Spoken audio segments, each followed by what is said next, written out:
भोजपुरी की सुपरस्टार अभिनेता आकांक्षा दुबे बनारस के हॉस्टल में सुसाइड कर लिया उन्होंने। आखिर क्या वजह रही होगी ऐसे बॉलीवुड एक्टर के, ऐसे भोजपुरी एक्टर के लिए आप क्या कहना चाहते हैं?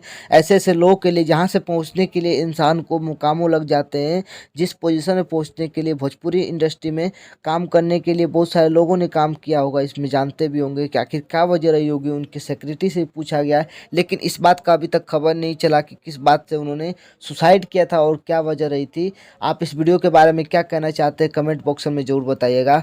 इस वीडियो को एक लाइक कीजिएगा और चैनल पहली बार देख रहे सब्सक्राइब कीजिएगा ताकि आकांक्षा दुबे की आत्मा को शांति मिले, और उनके लिए एक लाइक कीजिएगा ताकि आकांक्षा दुबे ऐसी क्यों हरकतें करी, आखिर ऐसे क्या वजह रही थी जिनकी वजह से इन्हें सुसाइड करना पड़ा आकांक्षा दुबे को। और क्या इसके पीछे किसी एक्ट्रेस का हाथ है या इसके पीछे किसी और इंसान का हाथ है इसके मारने के पीछे? आप कमेंट करके जरूर बताइएगा कि आकांक्षा दुबे खुद सुसाइड कर रखी।